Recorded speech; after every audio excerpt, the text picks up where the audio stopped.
The movie starts with Claire's, Haley Lou Richardson, birthday celebration. Claire tells her father, Neil Huff, that Casey frequently gets into conflict with teachers and is sent to detention, thus Casey, Anya Taylor-Joy, was invited out of sympathy.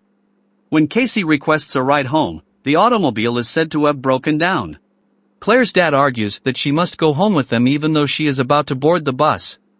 The girls depart with Marcia, Jessica Sula, a different pal. Unidentified figure approaches Claire's dad. The individual, a man named Kevin, James McAvoy, enters the vehicle shortly after. Claire believes Kevin simply entered the wrong vehicle by accident, but Kevin dons a face mask and sprays the girls with a chemical that renders them unconscious. When Casey tries to slowly open the door to leave, Kevin also grabs her. Kevin leads the girls into an unidentified location's windowless room. Marcia is yanked out and led outside by him. Marcia runs back into the room after peeing herself after a brief interval. Kevin asked her to dance for him, she reveals to the others. Claire claims that in order to escape, they must unite their efforts. Before they do anything, Casey explains calmly, they should figure out why they are there. In a flashback, a young Casey, Izzy Lee Coffey, then 5 years old, is with her father Sebastian Arcelis and her uncle John Brad William Hankey. They both hunt, and they show Casey the ropes. Uncle John recalls going deer hunting but getting sidetracked by the buck. Watching a television broadcast about the 3 missing children and how Claire's father woke up to discover the girls and his car gone is a therapist named Dr. Karen Fletcher, Betty Buckley. Following that, Barry sends Karen an email stating that they must speak immediately. Actually, Barry is one of Kevin's many personalities. This alter is a Boston-accented sketch artist. In this guise, he routinely meets with Karen. The females keep looking for a way out. They glimpse what looks to be a woman speaking to their captor through a breach in the door. Marcia and Claire make a help request to the woman. She goes to the door, but all she sees is Kevin, who is dressed in a skirt and high heels. This alter is Patricia, a courteous British lady. The girls are reassured by Patricia that their captor is aware of their situation and that he is not permitted to touch them. Karen is participating in a conference call over Skype with Kevin and other patients, the majority of whom have DID, dissociative identity disorder. Karen discusses how she can tell who has reached the light, which alter is in charge, and how some identities have powers that other identities might not have. People with DID can alter their body chemistry by thinking differently, the author continues. The sisters encounter Hedwig, a different persona who behaves like a 9-year-old boy. He asserts that he is in trouble and that Patricia and Dennis, the persona who kidnapped the girls, are upset with him. In an effort to escape, Casey tells Hedwig that Patricia and Dennis are still upset with him and that he is in trouble. The girls begin seeking for a way out through the walls when Hedwig departs. When Claire spots a hollow in the ceiling, she starts tearing the plaster off. As Claire tries to exit, Hedwig begins to return, but Casey and Marcia hold the door back. As Claire begins to scurry through the vents, Kevin changes back to Dennis. She locates an exit and begins running for assistance. She hides in a locker, but Dennis discovers her due to the sound of her shaking breath. He demands that Claire remove her shirt since it is filthy. Afterward, he confines her to a room by herself. Kevin plays Barry again in a subsequent session with Karen. Karen doubts that she is actually speaking with Barry. She has observed some traits Barry is exhibiting, like OCD, that are typically associated with other alters, including Dennis. Barry asserts that he has improved. Kevin reportedly has 23 different identities, according to Karen. After Karen reveals a 24th identity, the Beast, Kevin changes into Dennis, and Dennis confirms that the Beast is definitely real. Casey and Marcia go out to eat with Patricia. Casey removes her flannel blouse, and Marcia is compelled to undo her skirt. As she begins to prepare another sandwich, Patricia escorts the girls into a dining area. When he chops the sandwich incorrectly by accident, he gets irritated and proceeds to make another one. Marcia takes advantage of the chance to grab a chair and hit Patricia in the back with it.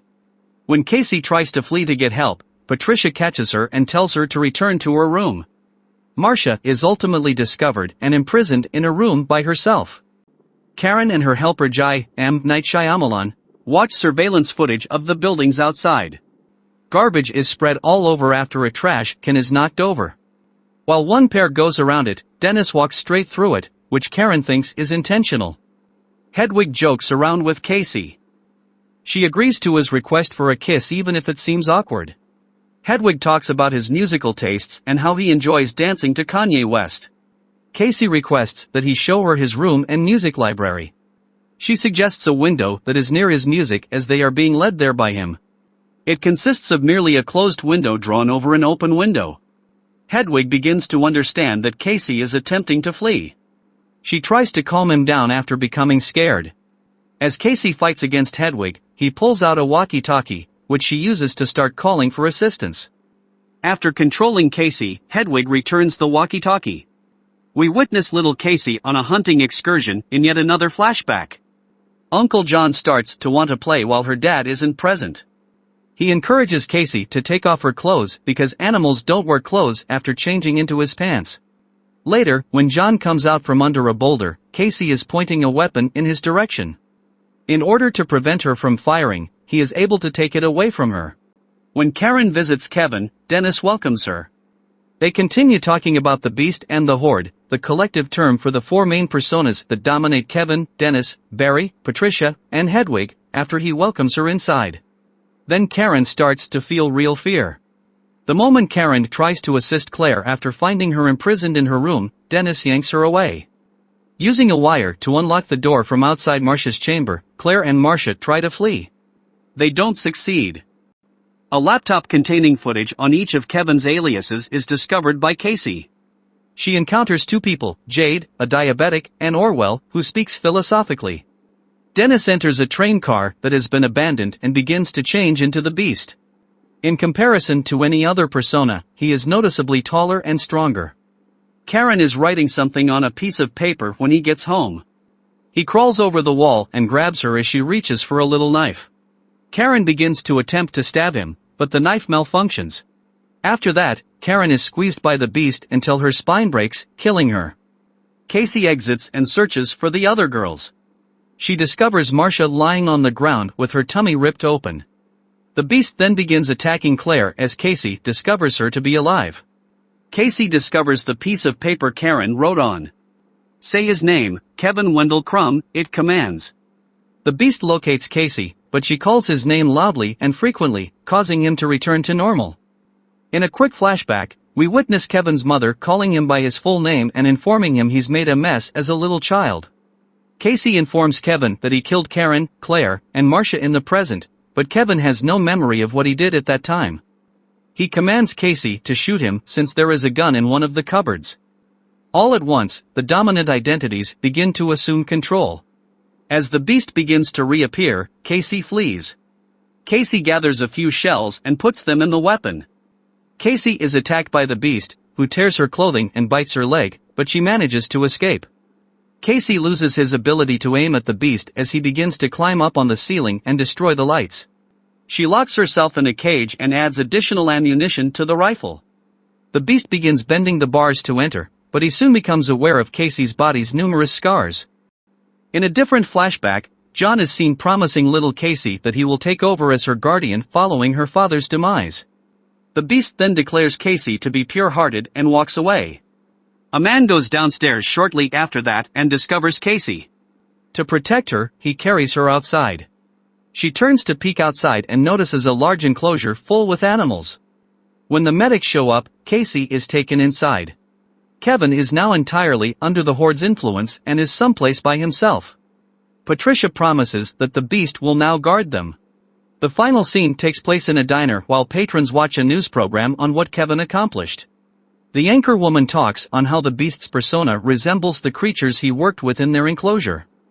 A customer comments that the situation is comparable to that of a man in a wheelchair from 15 years ago. Someone next to her says Mr. Glass when she can't recall his name. In a surprising guest appearance, Bruce Willis as David Dunn from Unbreakable is visible. That my mind fills up into a creature, and it haunts me somewhere much deeper. Anxiety, filling up every space, no privacy. And silently, it can build and build until you finally see. Whoa, it's taking over, damn no closure, moving closer. No exposure, I just wanna be a loner. Some can't stay sober, looking over all their shoulders.